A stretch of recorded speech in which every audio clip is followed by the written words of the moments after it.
Thank you all for quieting down. Good evening and welcome to the Orange County School Board's regular meeting scheduled for this Tuesday, February 11th, 2025. And thank you all for joining us. It's great to see the chambers so full. I'll take a quick roll call. Vice Chair Byrd. Present. Member Salamanca. Good evening. Good evening. Member Ferrant. I'm here, Chair. Member Douglas, not here, but should be joining us shortly. Member Vanos. Present. Member Gallo. Good evening. Good evening. And Member Felder, I believe, will be joining us very shortly.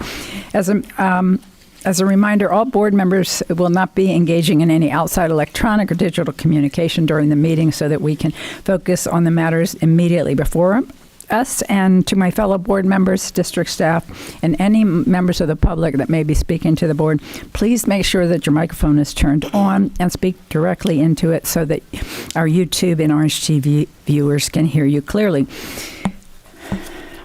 We will now pause for a moment of silence, and then I invite you to join us in the Pledge of Allegiance.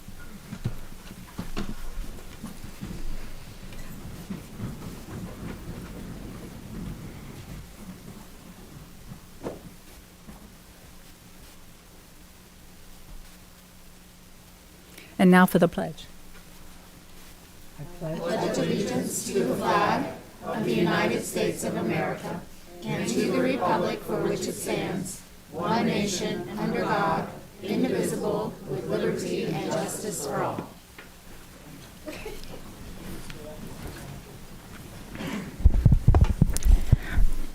I know we have a lot of students to recognize this evening, but let me start, Dr. Vasquez, with the agenda. Are there any changes to the agenda? No, Madam Chair, there are no changes to the agenda. All right, wonderful. Since there are no changes to the agenda, I'll request a motion to adopt the agenda as published. Motion by Member Gallo. Is there a second? I'll second. Second by Member Ferrant. Thank you. All those in favor, please say aye. Aye. Opposed? Motion carries with all members present voting in the affirmative. All right, so tonight we're kicking off our board meeting by recognizing our student athletes who were victorious on the state level during the fall. I'd like to acknowledge the sports superstar from Boone, East River, Freedom, Lake Buena Vista, Timber Creek, Windermere, and Winter Park High Schools for winning the state championship in sports, including bowling, diving, esports, swimming, and volleyball. Please welcome Lonnie Flores, District Senior Administrator of Athletics and Wellness Services, who will shine a spotlight on our fall 2024 student athletes. Mr. Flores, welcome, sir. Good evening, Board Jacobs, school board members, Superintendent Dr. Vasquez, and staff. It is my honor to recognize our student athletes, coaches, and athletic staffs from each school on all these great accomplishments. The first team we're going to recognize is the East River National Unified Champion School team. East River High School was recognized as a National Unified Champion School and received a national banner, which is the highest honor Special Olympic affords to schools participating in the Unified Champion Schools program. A Unified Champion School receiving a national banner recognition is one that has demonstrated a commitment to inclusion by meeting 10 national standards of excellence. East River is receiving this honor as a result of meeting national standards of excellence in the areas of inclusion, advocacy, and respect for all members of the student body and staff. East River participated in the Rising Stars Unified Program for the first time last year. And the program involved both the self-contained students partnered with regular education students.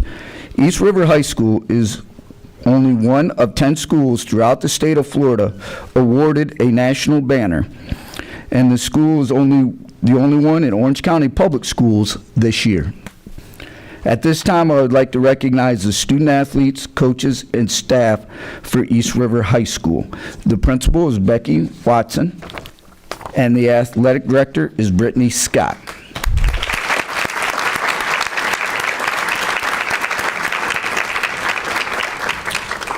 At this time, I would like to introduce Coach Tina McFerrin, and she will introduce her athletes, and then we'll come up for a photo with the board.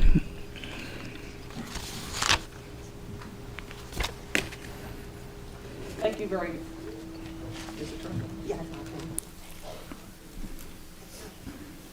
Thank you very much. I'm quite proud of that East River High School won this National Unified Champion School banner.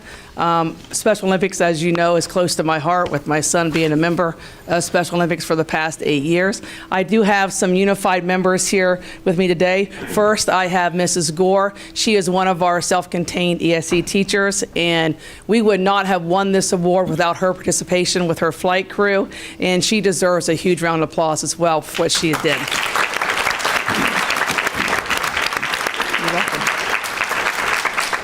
I also have here members of the Random Act of Kindness Club, and these girls and gentlemen were just outstanding this year and last year in helping us win this award. We would not have won this award without their participation as well. The activities that they did school-wide involving inclusion and including all the members and sharing how important all students are in our school, this would not have been possible without their leadership. First, I have Danica Swain,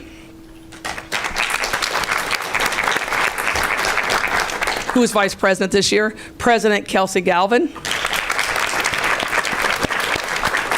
Allison Morales, and Lachey Sharamone. And of course, our athletic director, Brittany Scott, who is a huge supporter of Special Olympics. She, without hesitation last year, when I offered, can we please do this? She said yes. I really appreciate her support. And of course, the best principal Orange County has to offer, Miss Becky Watson. And I've been teaching for 39 years. I should know. You know. Thank you very much.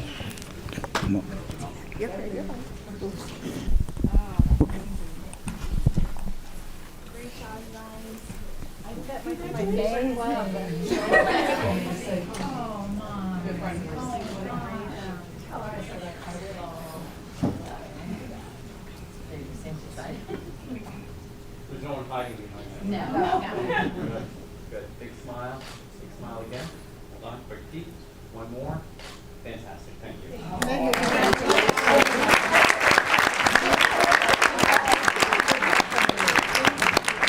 Oh my gosh, of course I do.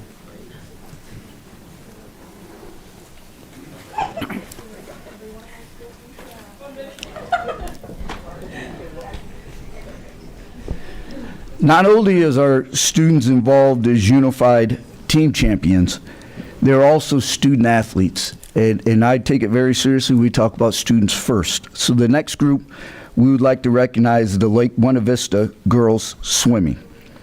Lake Buena Vista girls swimming team was named the state 3A academic champions with a team GPA of 3.803. They are back-to-back fall academic team champions. They were one of only 25 other schools in the state of Florida in this classification who had a combined GPA of at least a 3.0. At this time, I would like to recognize the student athletes, coaches, and staff for Lake Buena Vista High School. The principal is Mary Carmen Aponte, and the athletic director is Lauren Bradley.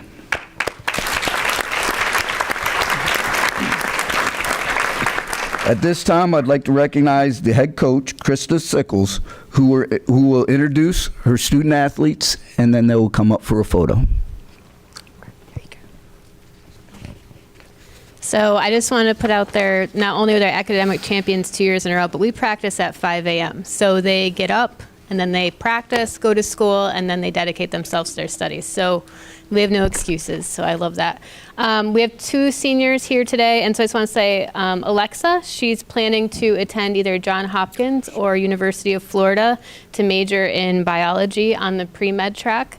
And then we have Juliet, who plans to attend either Greensboro College or Eastern Mennonite University to compete in the NCAA D3 triathlon. She's planning to study sports management and exercise science. So those are our 2 seniors. And then we have Carolina and Deborah, Isabella, Vlada, Manuela, and Anna Luisa.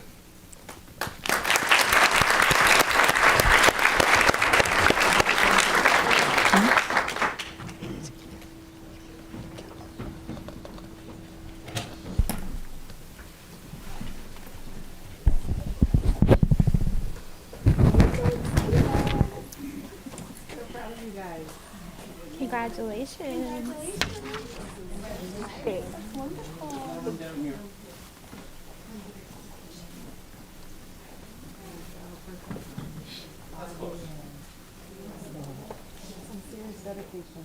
we missing anybody? Okay. Good. Big smile. Big smile again. Hold on. One more. Look happy. Everybody, hold on. And someone looks you here. Go. All right. And one more. 1, 2, 3. Any other parents love your child? Great.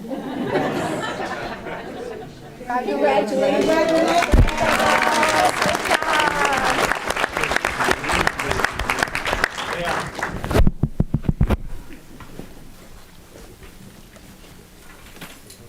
With all of our other efforts of our student athletes, we're very fortunate to have some that represent us at the national level. In this case, we had 2 of our outstanding swimmers from Windermere High School who were selected to Miss and Miss Swimming of the state of Florida. The Florida Dairy Farmers High School Sports Award Program honors and promotes student athletes in the Sunshine State by helping young people set a lasting and positive example for those following in their footsteps. The awards is looked at by many athletes and coaches as the Florida high school version of the Heisman Trophy.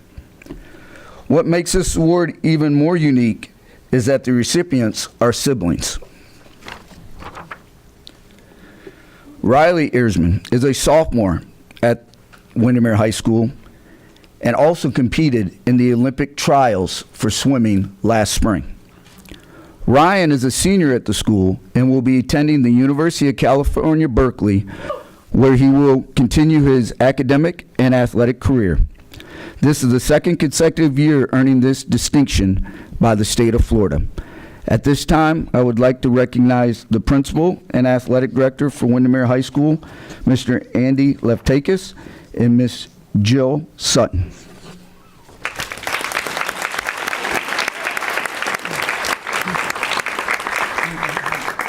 Unfortunately, today the coaches were not able to come, but I know Riley and Ryan are both here. If you guys would come up, please, and take a picture with the board.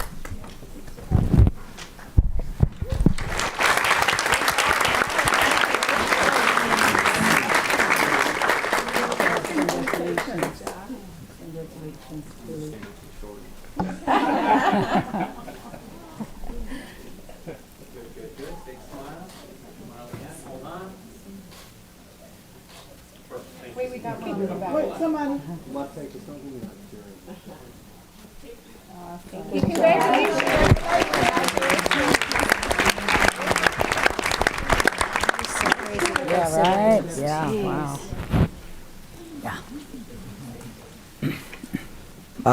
Obviously, as I have the opportunity to recognize all of our student athletes, Orange County Public Schools is definitely recognized as one of the best programs in the state of Florida. So it is my honor now to recognize the East River Girls Bowling Team. East River Girls Bowling claimed the FHSA State 1 Championship, giving East River its 2nd state championship in school history. They are now back-to-back state champions. The team had an undefeated regular season going 20-0, and they were also the Metro East and District champions for the 2024-2025 school year. The team won the state title by defeating the Villages 3-0 in the semifinals, and then again in a rematch with the Villages in the finals 3-2. This is Coach Tom Tagee's 2nd state championship in bowling. At this time, I'd like to recognize the student athletes, coaches, and staff for East River High School.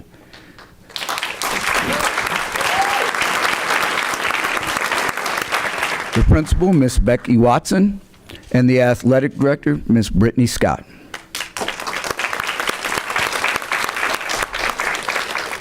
At this Thank you very time, much. Again, the I'm head Tom coach. Tage. Oh, I'm sorry. I was jumping the gun. No worries. At this time, I'd like to recognize head coach Tom Tage. Thank you. Again, very proud of our girls. This is the second year in a row we've been able to come here. Our girls have not lost in 2 years and deserve a lot of recognition, and we're very super proud of them. They work very hard at their sport. We have one senior, that's Isis Reyes. Isis is finding this out right now, that she was the Metro Conference Academic Award winner for bowling with a 5.2, I believe, GPA, something crazy like that. She'll be finishing her AA at Valencia and then going to UCF to major in law studies.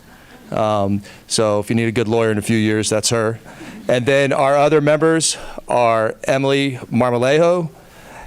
We've got Maya McKay, Anna Lee McKay Levine, Emmy Lou Molina, Camden Nielsen, Larry L. Tharps, Jada Vidal, and Maya Vidal. So give it up for our girls.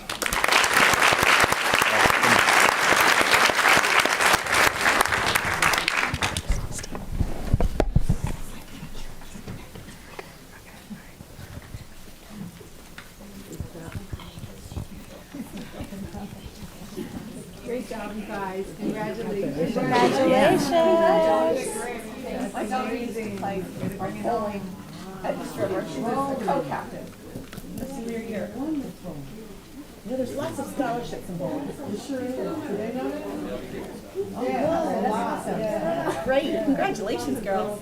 Put my assistant first. Good, you good? Hold on. Good, my turn. Good, big smile, look happy. One more. Thank you. Good job, guys.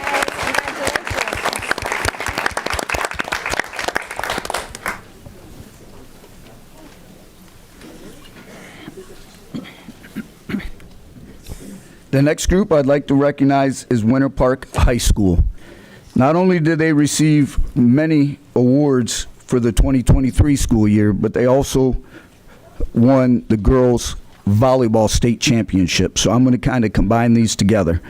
First, Winter Park High School Athletic Department was recognized by the Orlando Sentinel for Orlando Sentinel Varsity Cup winner for the All Sports Champion. The Varsity Cup combines the FHSA All Sports totals, which is based on playoff success with points earned for the Super 6 rankings that list the area's best state series teams regardless of classification.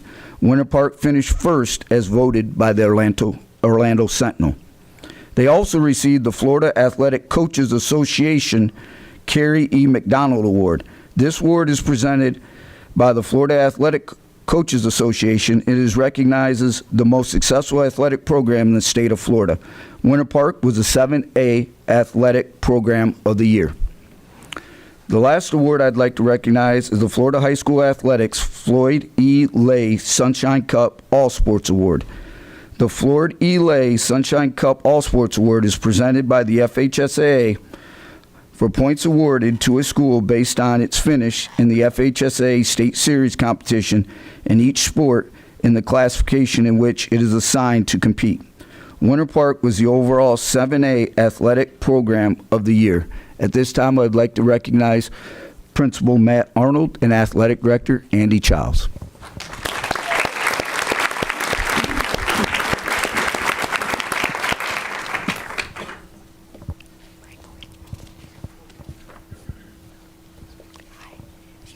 These awards are a tribute to the fabulous student athlete, coaches, and athletic department we have at Winter Park. Next, I will introduce the Winter Park Girls Volleyball, which claimed the FHSA State 7A Championship. The team finished the season 28-1. They defeated DeLand 3-0 to win the regional title.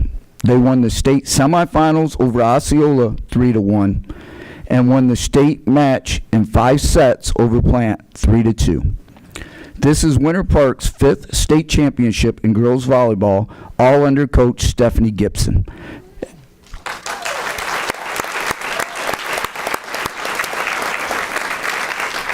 At this time, I'd like to recognize the student athletes, coaches, and staff for Winter Park. Again, the principal is Andy is Matt Arnold, and the athletic director is Andy Childs. At this time, I'd like to introduce Coach Stephanie Gibson, who will recognize her student athletes, and they will come up for a picture with the board.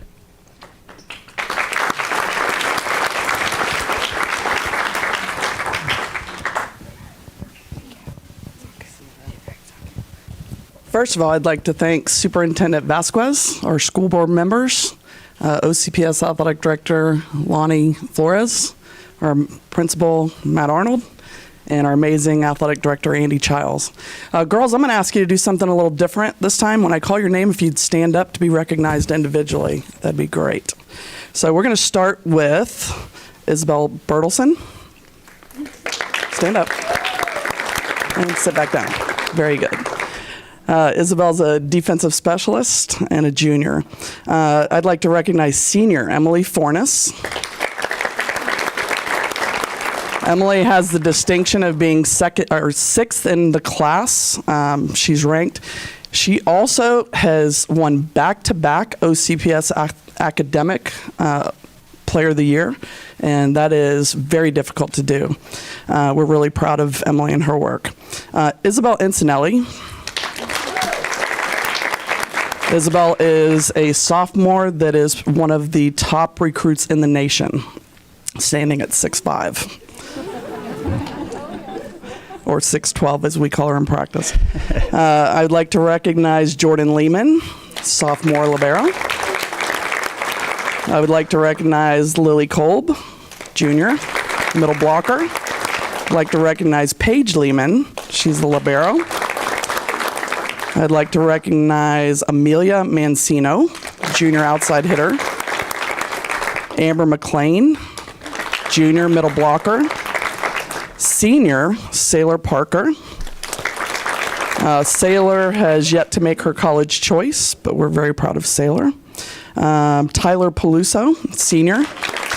Tyler has committed to play volleyball at Queen's University, and Tyler is very well decorated in the volleyball community. I would like to recognize Sophia Stallworth, who is not here tonight. She's actually doing an evaluation to play at the next level for a college coach. Junior Isa Umpierre. She's a right side hitter. And I would like to recognize senior Giada Viti, setter, and she is yet to make her college choice. I also am not just are they incredible athletes on the court, but they're fierce competitors. But one of the things that we are most proud of is their work in the classroom. Every single athlete on this team qualified to be FACA Academic All-State. So we are super proud of their work. Volleyball players are pretty smart, I would think. So thank you, everyone.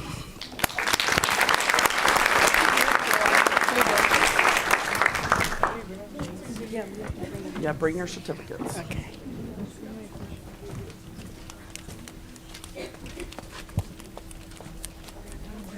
Congratulations, y'all.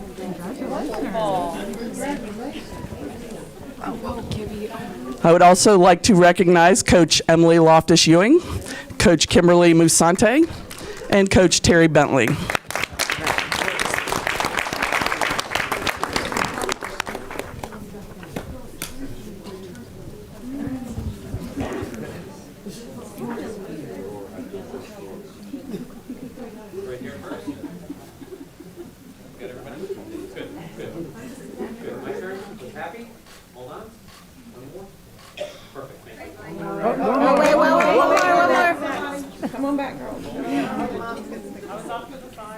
Go the other way too, so you can get everybody.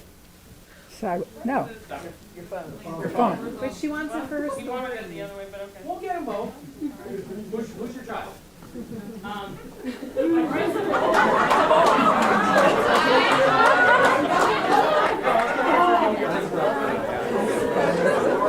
Yeah, that's about right. So funny.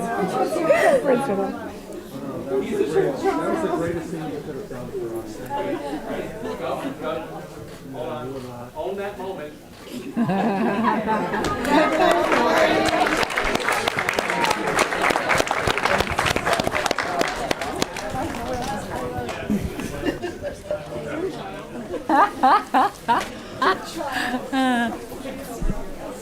Not only did we have some outstanding sports teams, but we also had some outstanding individuals. The next person I'd like to recognize from Freedom High School Diving, Jack Sparks, who is the Class 4A state diving champion. Jack finished as a state runner-up in his freshman and sophomore seasons. As a junior, Jack gritted out a 5th place finish, fighting through an excruciating pain from a fractured L4 vertebrae. He claimed his 4th consecutive Metro Championship, 3rd District Championship, and a Regional Championship, and now is a gold medal state champion. At this time, I would like to recognize the student, the coach, and the staff from Freedom High School. The principal is Principal Charles France, and the athletic director is Bobby Rego.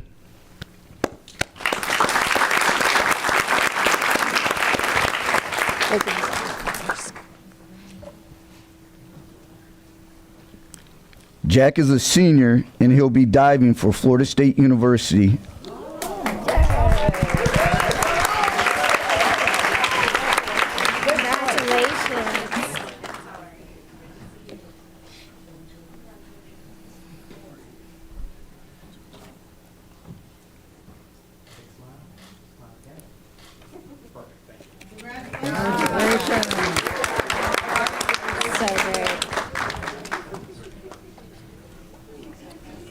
I wish they would play the... Our next individual athlete is Adriana Wortham, who is the Class 4A state champion in the 100-meter butterfly.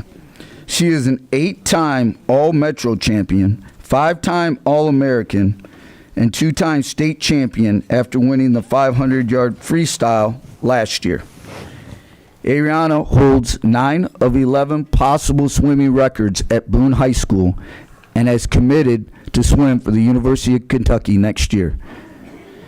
At this time, I would like to recognize the school staff, the athlete from Boone High School, the principal, Hector Maestre, and the athletic director, Kevin Deemer.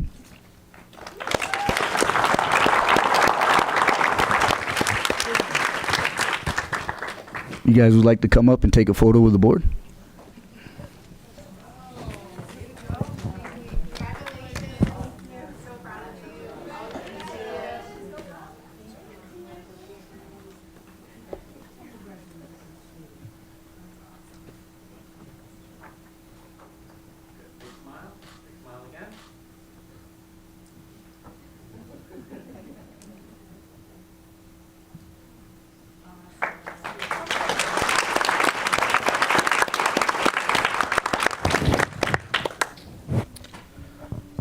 Our final recognitions will be from our esports program. As you know, this is a new endeavor in Orange County Public Schools, and our students have come out of the blocks on fire. Our first team is Freedom Esports. After finishing runner-up last year, Freedom's number 6 ranked team redeemed themselves as the underdogs and finished as state champions in the Super Smash Brothers title with an overall record of 11-1.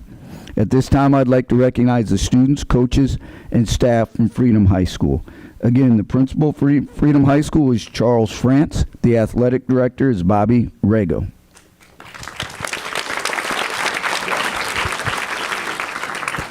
At this time, if head coach Brian Mendoza can introduce his team. Hi, good evening, everyone. I want to thank you guys for the honor and recognition here tonight. I want to say thank you to Ryan Torres de Soto, who is running the esports team like no one could, and I couldn't do my job without him. So thank you very much, Ryan. We have Vin, who is going to keep going into esports next year as a junior this year and senior next year. And finally, Adam Del Toro, who was part of that victory in the final Smash tournament, and we are thankful that he was able to make that final Smash. You guys want to go up and take a photo? If you guys want to come up for a photo, that'd be great. Okay. Sorry, Steve. Okay.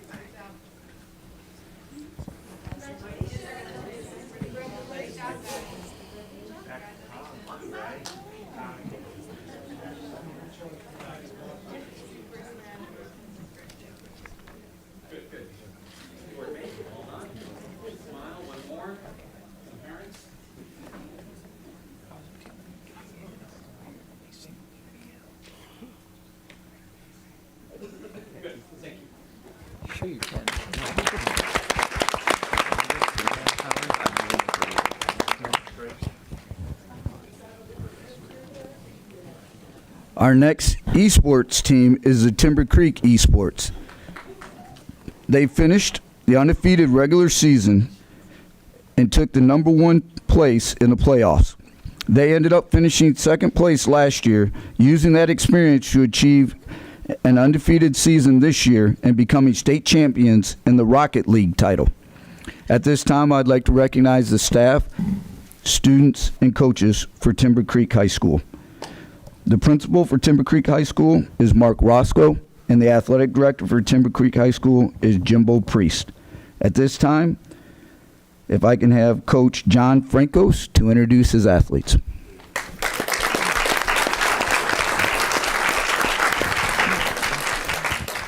Okay, thank you. I appreciate your time, and also wanted to say I appreciate the efforts from our athletic director, Stephen McHale. Without his support, none of us would be able to achieve what we have. Also, the continued support from our assistant principal, Daphne Flake-Score, who not just helps us through the esports program, but all technology at Timber Creek High School. The three athletes that we have today that I'm just going to we're representing is team captain Lucas, who couldn't make it today, Lucas Guicciardi. He's planning on attending UCF, representing major in meteorology. We also have Christian Pham, who's going to move on with information technology, working with mobile support in the OTC program in enterprise desktops.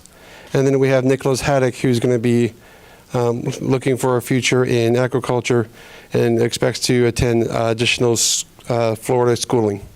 So, gentlemen.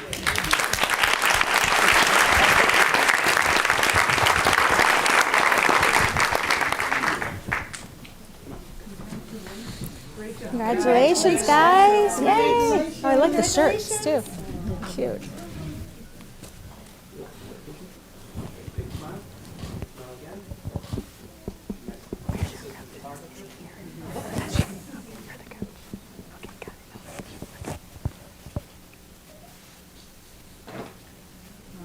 Good job, guys. Good job.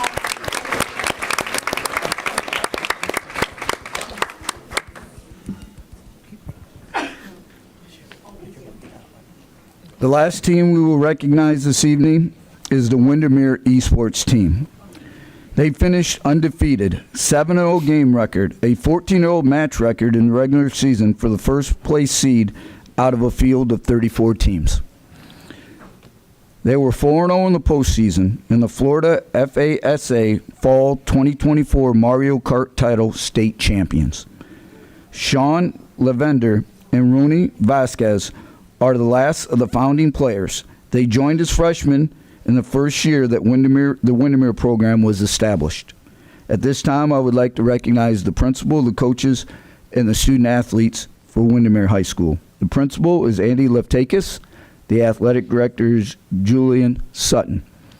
At this time, Coach Karen Ash, if you'll introduce your players and come up for a photo.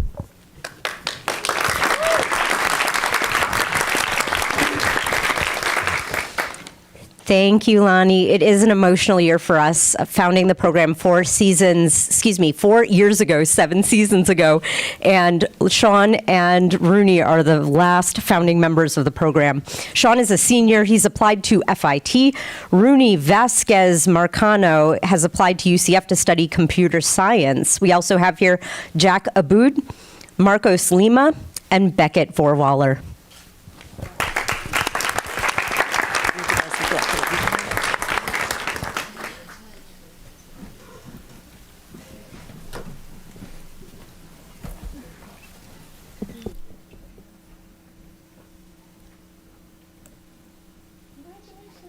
Congratulations, guys. It's so exciting.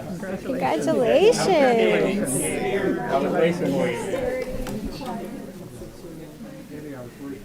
Good luck. Big smile again.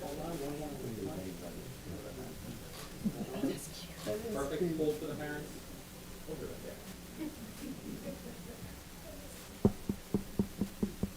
Everybody say Mario! Oh, he needs an assistant.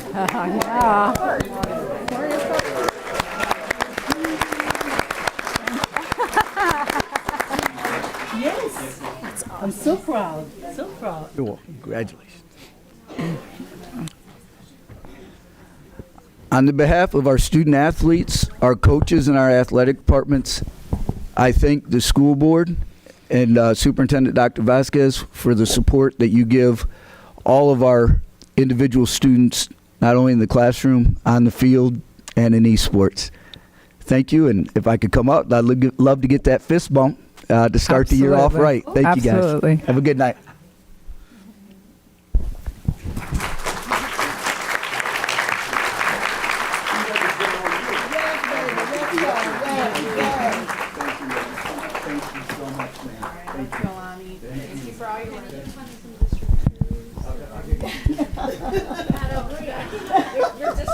Lonnie, thank you so much for your leadership.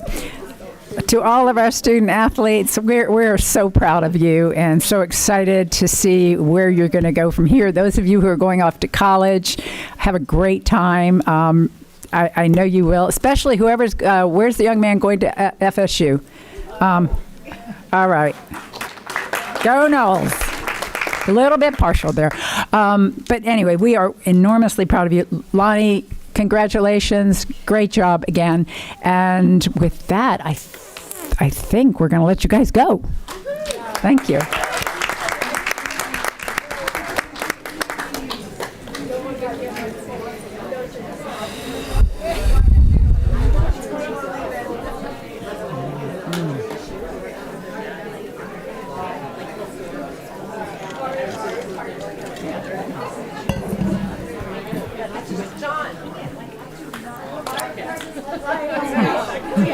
Hey, 1 second, I gotta. Yes. We're gonna have to move the employee to 1701. So just could you throw it to me real quick so I can have you guys amend the agenda? Yes.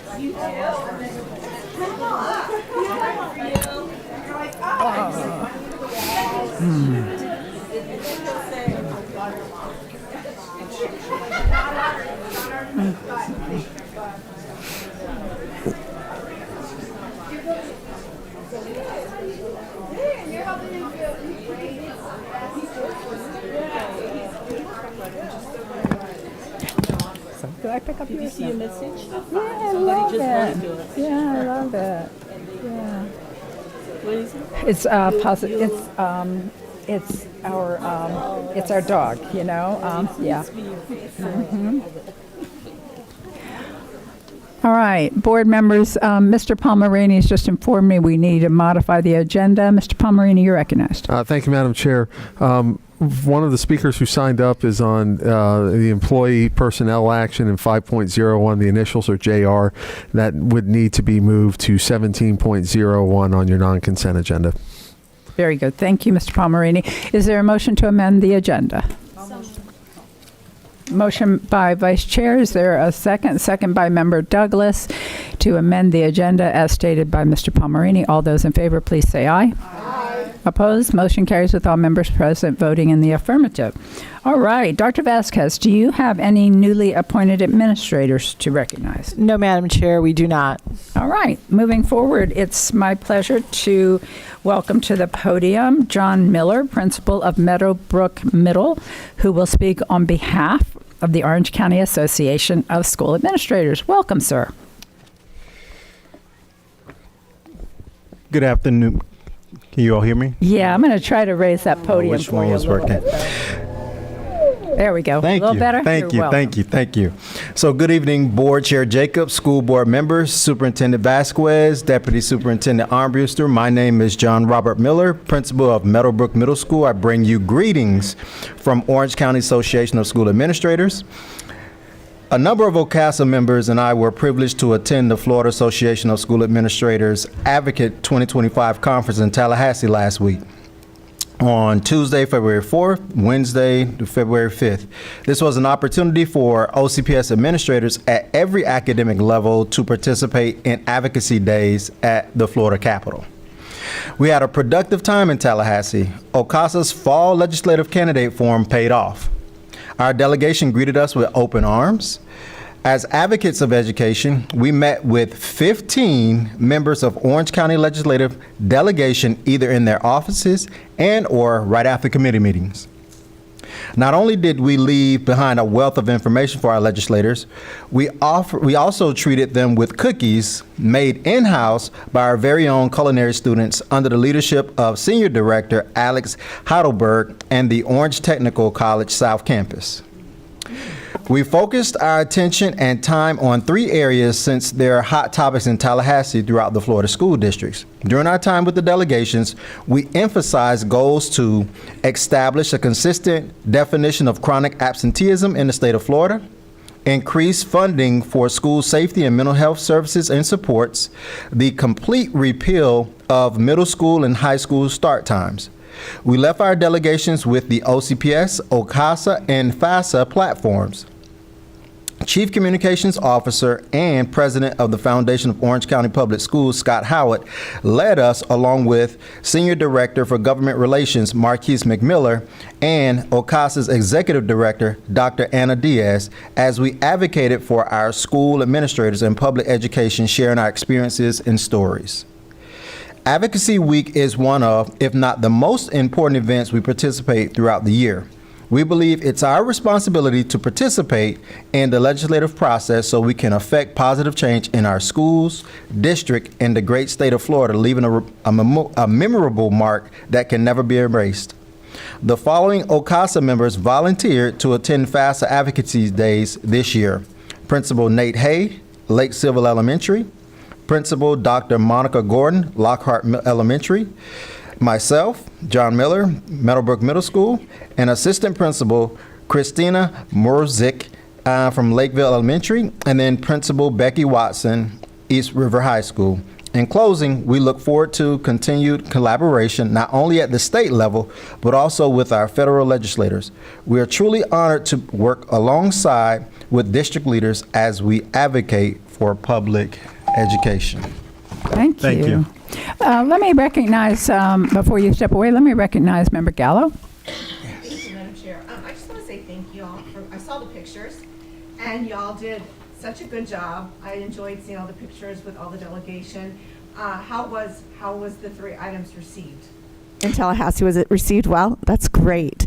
I'm going to talk about it at the end, but I would really love to put together a day, like an Orange County day, where we all go up. Like pick a day where we all go up together. I think that would be really impactful. But thank you for going up there and spending your time and for all the good work you do. We appreciate it. Thank you. All right, thank you. You're free to go. Thank you, sir. All right, next we're going to hear from Clinton McCracken, President of the Classroom Teachers Association. Mr. McCracken, always good to see you. Likewise. Thank you. It's good to be here. Good evening, Chair Jacobs, members of the board, and Dr. Vasquez.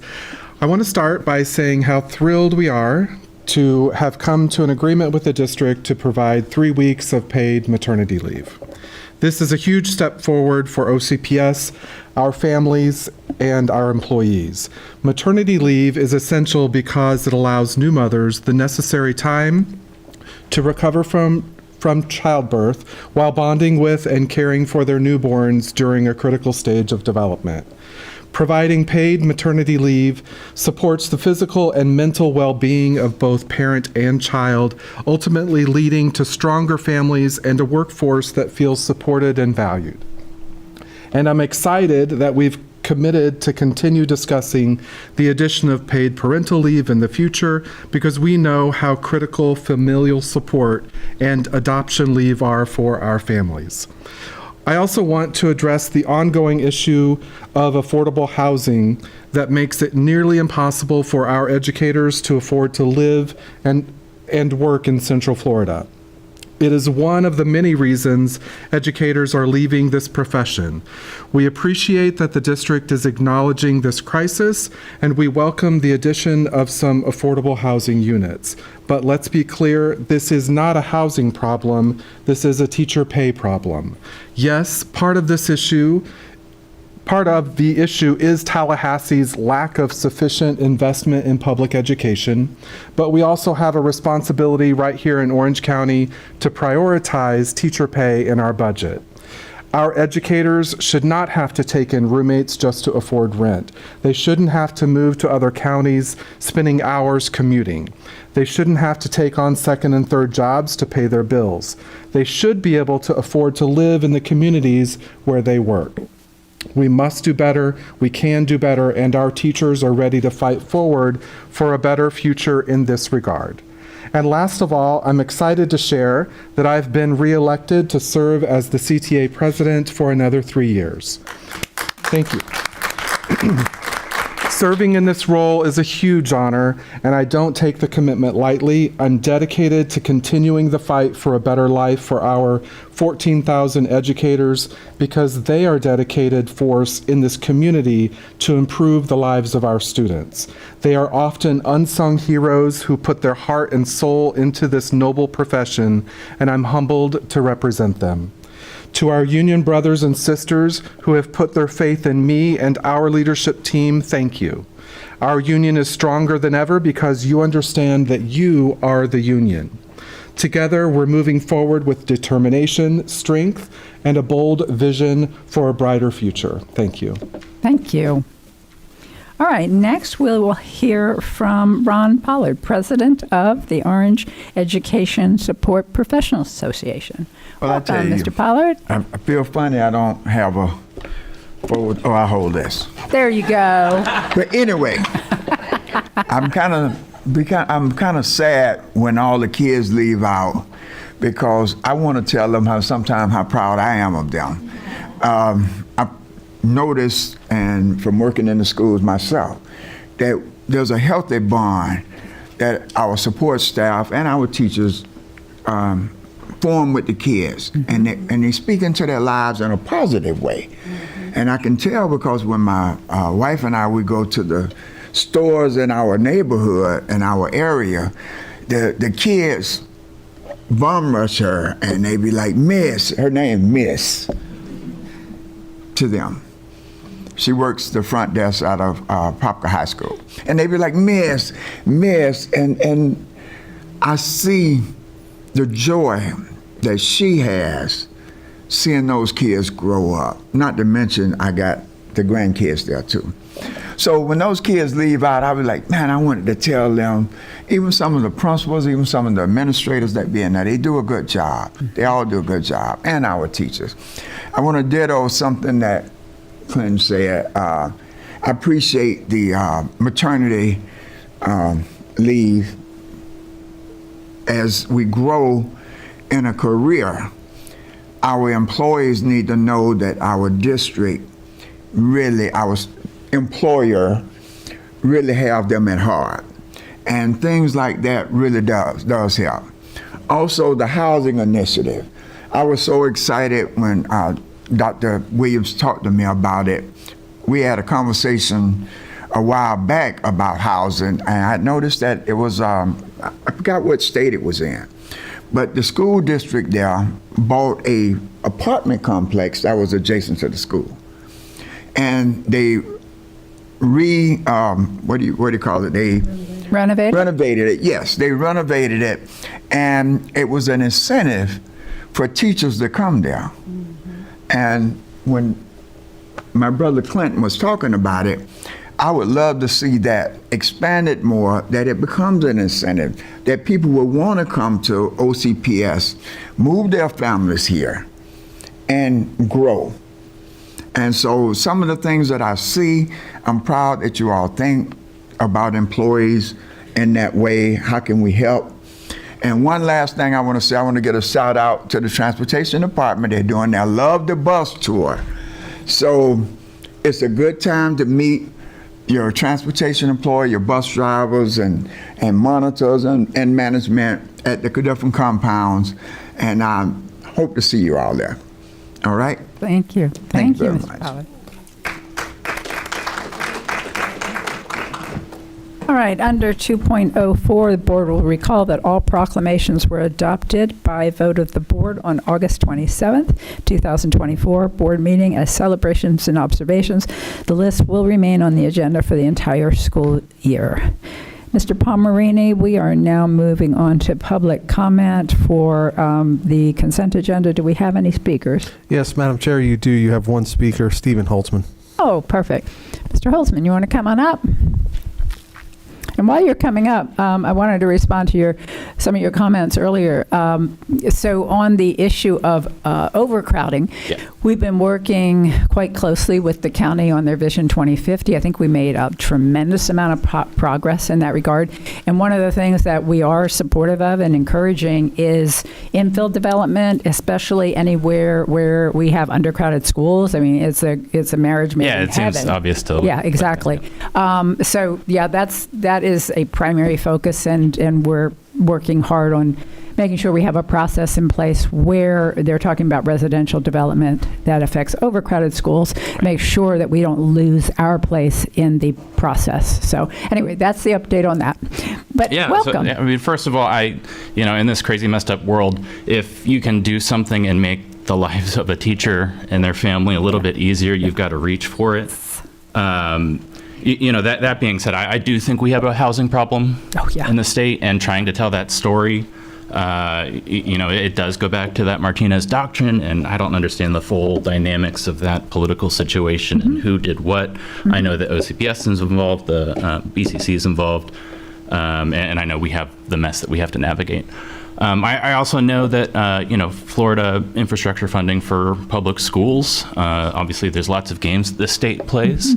If you're going to tell the story of the housing crisis in Florida, can you tell that story without talking about the assault on public education and the games that we played trying to figure out, these choice administrative strategies when, again, it's not complicated. Like, I'm trying to think back to my economist training that, problems of time and space, if everything's, a little bit more dense, things are a little bit more efficient, more cost effective.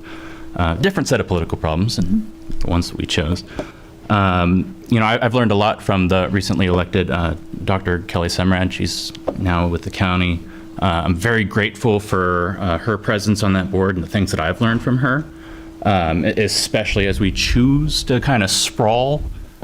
We choose a different set of construction problems than if we were to increase capacity. I am thinking about Wedgefield. I'm thinking about their water supply, and I'm thinking about how messy that construction project was for Wedgefield School and the cost overruns. And that's the kind of thing that Dr. Semrad talks about when we start building in those rural areas where the utilities are not great. It's a difficult spot that we put the county in and the different agencies to kind of bail out these private schemes, whether it's land speculators or, maybe somebody gets into it to, with honest intentions, but it just gets too complicated, too expensive, and we got to have a bailout from the county. Again, trying to summarize like the basic points. Again, if you can do something good for teachers, that's great. I am very much interested in housing for both teachers and students, and frankly, in solidarity with our students and solidarity with other workers. We want to be careful. There's lots of people that are feeling this crunch, and us in this room, the people that come to the meetings every time, we are in a position to maybe understand some of that lore, the lead up, some of the things that make the interpersonal relationships difficult or the intergovernmental relationships difficult. We got to get past it. This is not a time period for cold, timid souls. I appreciate language, that we got to choose between being Blockbuster and Netflix, and how change happens, and sometimes it's slow, sometimes it's fast. The paradigm is collapsing. Some of that theory, a lot of times it's easier to make the massive changes all at once rather than this kick the can culture that I think led to this. So this is a time to expand imaginations, to be our best selves, to do our homework, to keep doing that homework, keep doing that legwork. Appreciate you all. Thank you. Appreciate you too. All right, any other speakers? All right, so we are on to the consent agenda. If there are no questions, I'll entertain a motion to approve the consent agenda. Is there a motion? That was Member Gallo. Thank you. Is there a second? Second.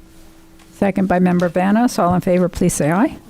Aye. Motion, opposed? Motion carries with all members present voting in the affirmative. All right. Yes, I'm sorry, Vice Chair Byrd, you're recognized. Thank you. I just wanted to take a moment to thank Dr. Williams for her just pioneering spirit, her tenacity, and her just pure determination to make this happen and to get us on a track of figuring out how we can get housing available for that our teachers and our workforce can afford. So I want to thank her for that, because she saw this, wanted to do it, and just went after it, and she has just put everything in the right emotion, in the right place for it. I'm so impressed with the work she's done on this, and I'm so excited that this is the first of hopefully many things that we will be approving on this board to help our employees live where they work. Thank you, Vice Chair. Member Felder.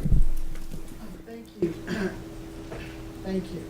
I also join Member Byrd in thanking Dr. Williams with her tenacity. Where there's a plot of land, we can do something with it. I think that's so innovative that a school district would step out like that and try to provide and connect with the city to provide housing for our employees, because we all know housing in Florida is really more than a notion. So I'm so grateful. I'm so thankful for you, Dr. Williams. I'm just so grateful. And I sent some pictures to Scott Howard. I don't know whether he got them up. Okay, I was at Oak Ridge on February 6th. And they have a Cambridge program, but this time they got a Cambridge AP Scholars Club. And so this is their inauguration, and they have a gospel choir out there. And I was just and this is the little director. I was like, oh my God, well, that's Vicky. But I was so proud of them. I'm so happy for Oak Ridge. We have a baseball team, baseball game we're supposed to go to. This is the AP.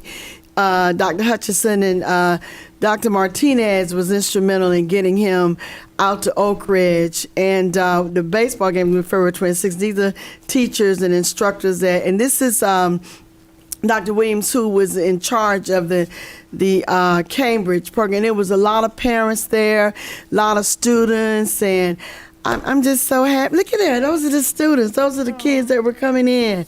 So I'm just so grateful for Oak Ridge and the wind ensemble. Wow, it's directed by a woman. She's the band director, the woman. They were really good. So thank you, Scott, for getting these pictures together, and we're just happy with District 5, where the talent resides. All right, thank you, Member Felder. Member Gallo, and we are not finished with this evening's business. So, Member Gallo, you're recognized. Thank you, Madam Chair. I just want to say this is why we call her the Bridget Williams. The Bridget. All right, thank you, Member Gallo. I also want to recognize the superintendent, because for as long as she's been in this position, I know this has been important to her. She has looked for every opportunity to provide housing, and I know it's got to be very rewarding. Of course, when it comes to Bridget, she's the executor, but you cannot do that. Is that the wrong word? That's a good one. Yeah. No, I did that once before, not here. Yeah, no. Okay.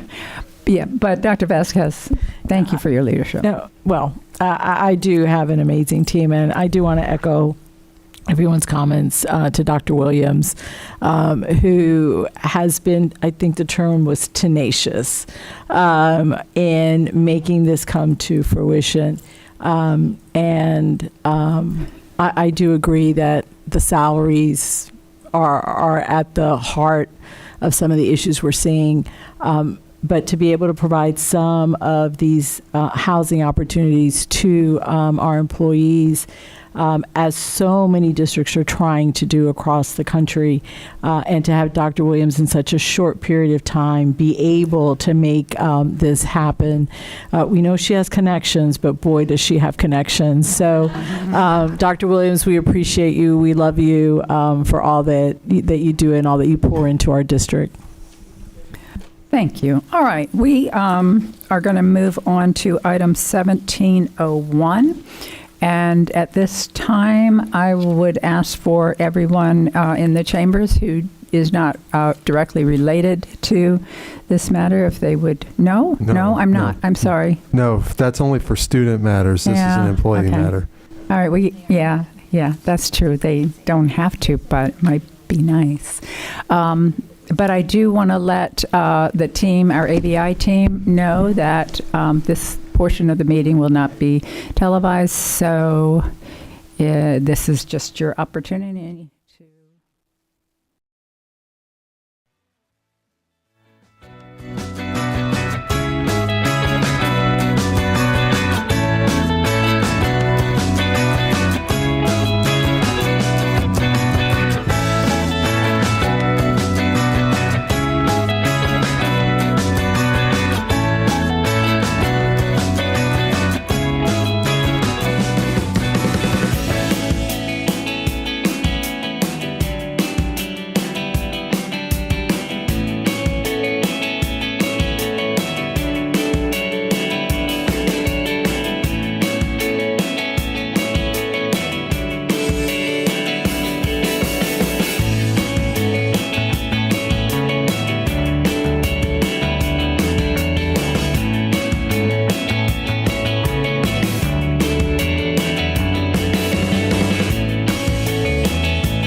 Thank you, Madam Chair. For the sake of time, I'm only going to make two announcements. The first one, I wanted to update you on our SRO negotiations.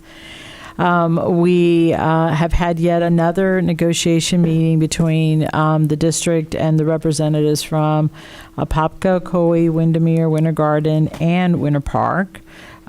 We did present an offer allowing for the possibility of getting an increase in the rates for the 25-26 and the 26-27 school year. And that amount was above what we have negotiated with the Sheriff's Office, OPD, Eatonville, and Maitland.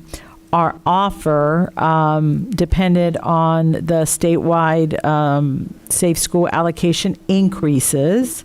In other words, if we got additional dollars from Safe Schools, we would provide for an increase. Our offer had a cap.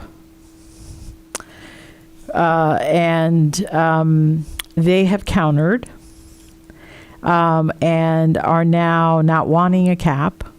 Their offer is that if we receive additional dollars from Safe Schools for this upcoming year, that they would get 100% of the first $20 million for SROs. And as you know, I think that's what was allocated last year, if I'm not mistaken, 20 million, maybe it was 30. And then they wanted a 60-40 split for the second year, with them getting 60%. And we getting the 40% of that increase. Again, we've made some headway, but now they are asking for even more money than what we have, than what their initial counter was. So we are going to continue our negotiations, and I am still hopeful that we are going to come to an agreement. But I did want you to know that it will be more dollars given potential increases in safe school allocation. And then my last point really has to do with our district-wide reading initiative that has really had a great kickoff. Our board members are really promoting it, and as of last week, we had 37,479 students and staff that have logged over 3.5 million minutes of reading in just 2 weeks. And so our grand total right now is 7.3 million. So we're making great. I know, Board Member Douglas, here we go. So we have some certificate. I do have recognitions. I have recognitions, all right? So I first want to recognize Board Member Douglas for having the most minutes read the week of January 27th and February 2nd, all right? Board Member Douglas also receives a certificate for the week of February the 3rd through February the 9th for having the highest participation. And she was tied. I think it's the two newbies. Yes, it is. With Board Member Vanos. So congratulations to both of you, and I appreciate you supporting our reading initiative. You are really setting the bar very high. Yes. Congratulations. Kids need to read and keep on reading and keep on pushing. We want to read over and over and over again. I would like to congratulations. Okay.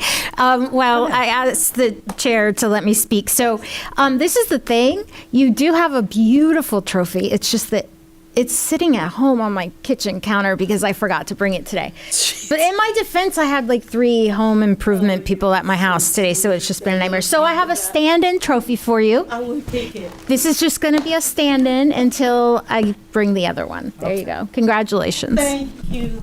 God, I could. It's just like, oh, it's such a heavy trophy. definitely go. How long can I keep this? Until the radio. Oh, okay. Dr. Vasquez?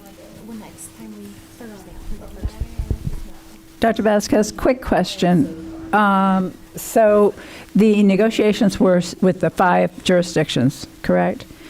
Yes, Madam Chair. And did we have the mayors at the table or just the so my understanding, Kashara is here. Kashara, do you mind going to the podium? I believe there may have been some city managers, but I will let Kashara Cowens speak. Thank you so much for updating us. Thank you. Yes. Good afternoon, Chair Jacobs, board members, and Dr. Vasquez. When we had the meeting, we had the police chiefs from the 5 jurisdictions there, as well as the city manager from Winter Park. Okay. Okay. I don't remember which jurisdiction it was. I think it was Winter Park that indicated perhaps that the communication wasn't flowing all the way up the chain. So I'm glad to see that they had their city manager there. And one of the questions I was going to ask, but you answered it, is that so if conceivably we would get more money, we would pay them and all the other jurisdictions more. Okay, that's great. Try to figure that one out. All right, Member Gallo. And then we haven't heard from Mr. Palmerini, but I'm assuming that your comments were related to this. Go ahead. Yes, thank you so much, Madam Chair. What is the current timeline? Like the budget, it won't be rolled out till end of April, mid-April. It's going to have so many hours. It will end of April. So at that time, we'll kind of, once they approve it. So it won't be till May until we know exactly what is in the budget and in the Safe School allocation. So kind of what is our timeline for this process? I am disheartened that they're coming and wanting 100% of that Safe School dollars, because those dollars we already spend more than is in that bucket. Because there's a lot of other things that we have to do other than pay for SROs to harden our schools and to provide safety for our schools. And I know that we've talked privately about some other things that we would like to do to really ensure that our schools are the safest possible, even though I believe they are now. So what is that timeline? Because by May, and then the governor's got to sign it. There's got to be vetoes. That's not going to happen until the end of June, possibly July 1st. And then the school's starting. So what right. Our agreement is not contingent on the budget from DOE. It is contingent on us agreeing that we would give them 100% of any new Safe School dollars for this upcoming year up to 20 million? And then the second year, a 60-40 split. We did counter. They received the counter, correct, Kashara? Yes. I've been working with too many contracts, sorry. Okay. So we did counter we agreed to giving them the second year 100% of any increase, but the third year we said we would take 60% and we would give them 40. Then they've countered back again with some additional language that is more money. It's still more money than what we originally were told they wanted back in August, I think was when they said they were not going to take the agreement from the sheriff and the city. So we've made progress, and we're working. We've come up with a counter for them. I'm not sure that that's been communicated yet, so we can share that privately. We don't want to air it, of course. But we're making baby steps. Would you say we're getting there? Yes, we are. Okay. We're working together. We've been in communication with the city manager who was at the meeting. That is who I've been communicating with now, with the counter offers going back and forth. So what happens if there is no increase in that line item budget? Well, then there is no additional there is no additional increase for this year, for this upcoming year. All right. I'm really disappointed in the municipalities that they're really playing hardball, and at the end of the day, it's the safety of our children that's on the line. And they've seemed to lose sight that in these schools are children that reside in their communities, parents who reside in their communities and vote. And they're saying, all right, that's all I'm going to say. I'm hoping that we do reach a resolution. Thank you so much for all the time that you put into this. Thank you. Hopefully we will wait and see, but we're not on a time crunch. Like, right, there's not an instance where you're going to come to the board and be like, oh no, we missed the deadline. I'll let Kishara speak, and then I will comment. Sure. I would just say that the time crunch is that we're currently under a 1-year agreement with these 5 agencies, and that agreement does have an expiration period, which would be June 30th. So for time purposes, we do have that working towards us, but I will let Dr. Vasquez kind of speak to the DOE portion. What I'm going to comment, and again, there's nothing in writing, but when we didn't have a contract with them for this year, they did not pull their SROs, and they kept the SROs in our schools until we were able to come to that agreement. We are including verbiage in this contract that if they were, either party decides to pull the SROs, that there's a 6-month notice given prior to that. So I trust that they will continue to work with us on coming to an agreement. And if we don't have an agreement by June, which I believe we will get there before June, yes, that they would continue to work with us and not pull their SROs. Thank you. Have we looked at a cost analysis of us using our own, like hiring additional police officers and using our own staff to fill those positions in those schools? Because I think it's 38 schools, and I know one of them in one county, we're already covering it anyways, so it's really just 4 municipalities. Have we looked at the cost of us hiring our own police force similar to what Palm Beach does just for those municipalities? We absolutely have. The concern is that we currently have, I believe it's 12 vacancies that we have not been able to fill, because we are, we don't pay at the rate that the sheriff or the other cities pay, but we are looking at other options.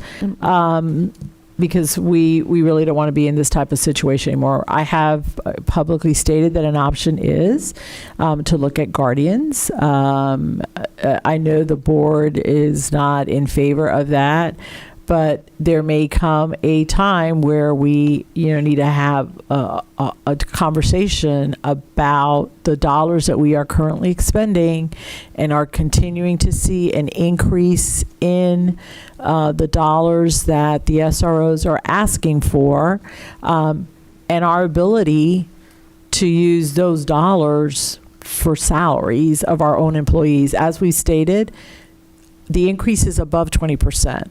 Yes. For them. And our employees, we were only able to give, a total of 6 with the 3 that we fronted. So that's, I understand they also have constraints in their budget. I'm not denying we that, all do. But I believe that we are going to have that conversation and look at what those dollars are. And there are some districts that have a combination. They use guardians, let's say at one level, and then they have the SROs at another level. Can we, you know how I feel about guardians. I've been perfectly clear. I'm not a proponent of guardians in our schools. None of us are. But with that said, could we just look at in our high schools, because that's where we have 2 SROs, could we look at what it would cost to have 1 SRO and 1 guardian? Because we'd still have an SRO in that school. They would still have access to a radio. They would still have arrest authority. They could still break up fights. And then the second one would be there in the event that something happens. Yes, we could look at that. Look, look. Nobody email me. I just want to look at the numbers because we can't keep doing. We can't. This is not sustainable. No. Thank you. All right, thank you, Member Gallo. Member Ferrant. I just wanted to speak to this as well. I'm seriously disappointed. I find it incredibly frustrating that we're trying to protect children and we have 5 agencies that can't come together. I mean, if you're listening, if these agencies are listening, please look at your budget. I've seen some of these agencies that are spending thousands of dollars on Christmas decorations, and those monies could be going to fund your SRO. Instead, you're trying to me, money grab the money that is coming in that's going to help take the weight off of our teachers and administrators who now have to lock and unlock doors because of state law. And we need that funding to be able to put in the scanners, to create an easier access for our teachers, students, and all of that.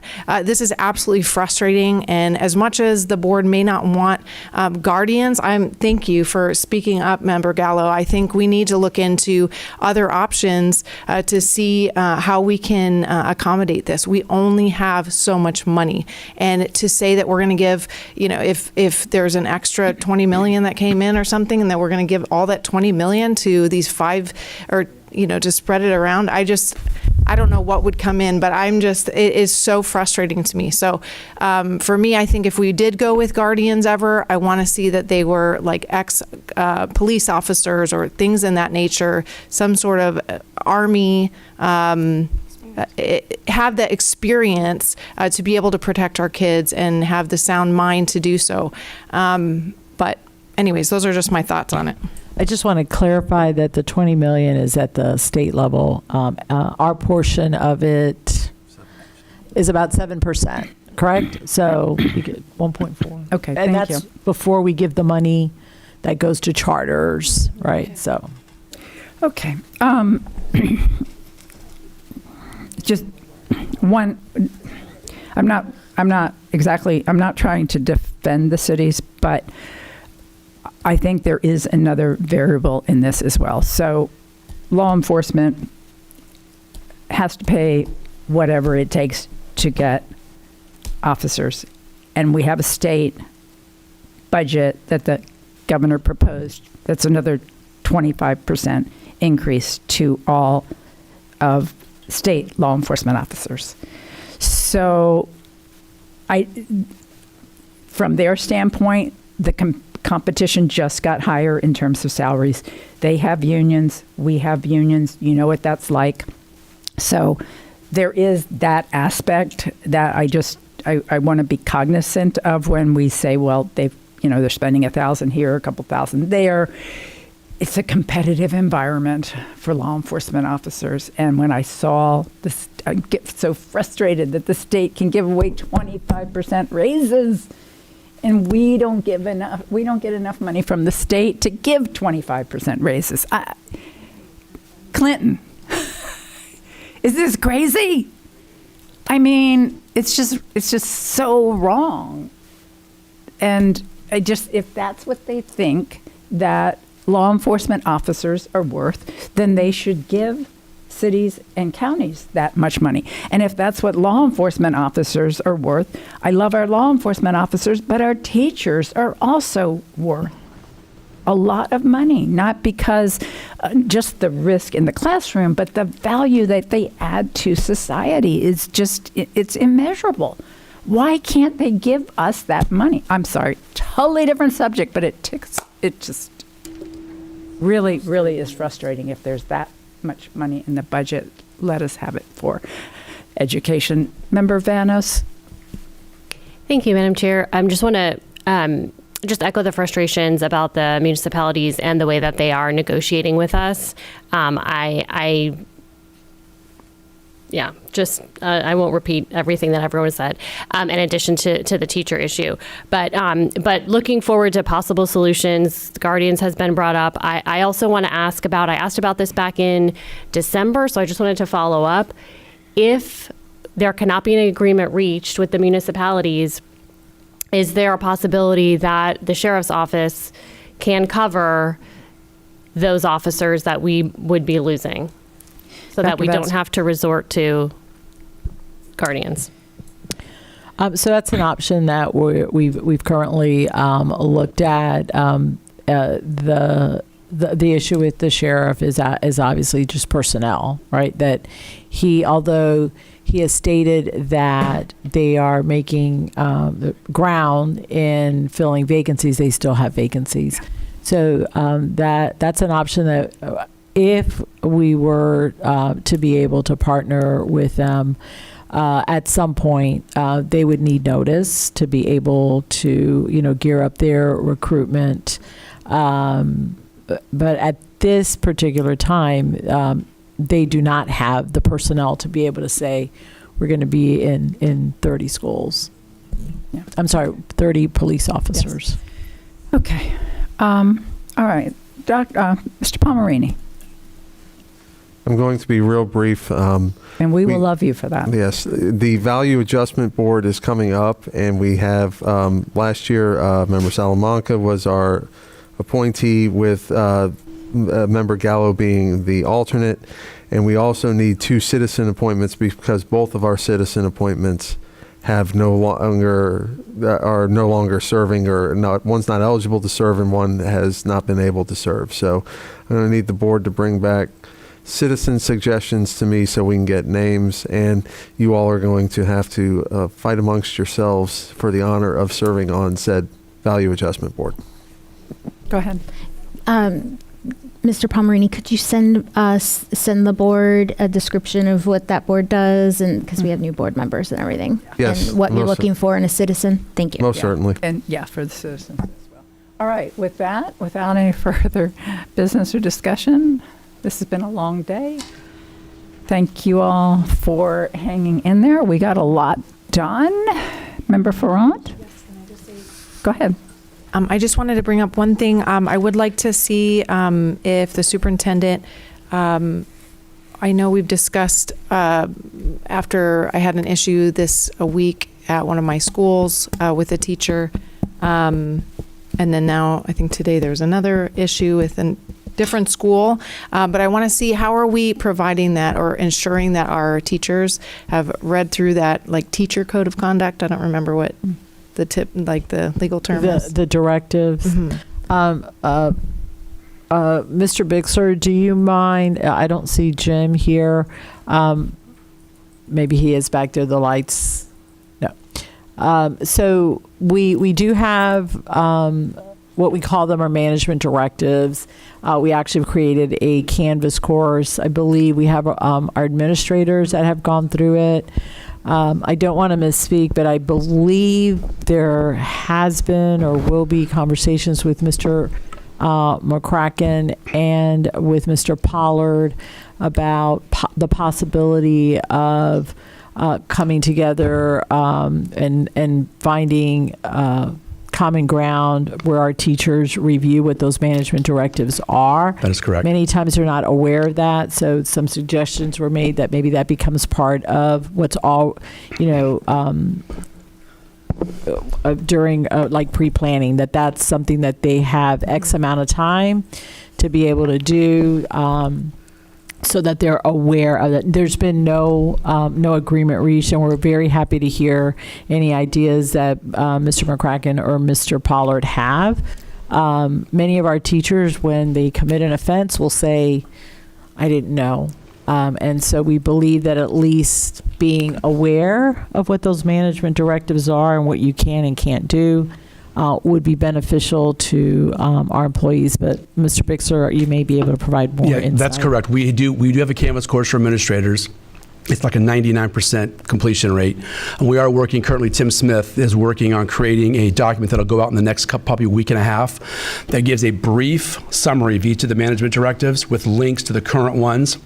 We are working on a Canvas course for teachers and classified staff. I will tell you, it's out there available now. We have over 1,000 teachers that take it that have taken it voluntarily for in-service points. We've also added language on the SAP login when you log in to take time. It talks about management directives right there with the link and professional standards, how you're supposed to act. That's there. So we're tracking different methods to try to encourage our employees to understand the management directives. We also highlight that in PRIO, and I think from the board last year, you asked us to make it more front-facing, so we moved the management directives from the intranet to the internet, so it can be seen there too. So the next thing will be the memo to the teachers, and again, giving them the highlights of what these management directives are about, but also if you want to get some in-service points, voluntarily now, you can take it as well. And then working with Mr. McCracken and with Mr. Pollard on how we can make it more of a yearly formal process that we make sure our teachers and all of our employees actually understand the management directives. Follow up? Just real quick. So I would definitely like to see that happen yearly, where this is something where every teacher, every administrator, anybody who has access to our kids have to go through this, just to remind them, refresh their mind, same way that the board has to do ethics training every year. And I feel like it's the same information, but it's still, I learn something every time I go through it. And I think the same way we expect our students, they have to do it every quarter. They have to go through the code of conduct, and to hear that our teachers and aren't being required to do that is a little concerning. So especially with the different issues that I've been seeing, at least in District 3, I want to really see that happen every year. It's important as we update the management directives that the employees know. For example, memo just went about the Pump Act. We want to make sure the employees know that we have a new management directive around the Pump Act. So as things come up, it's important that we share that. And to your point, we have yearly updates to the management directive, so why not make it available to them for in-service points? But again, it can help communicate to all of our employees what they should be following. Meeting adjourned.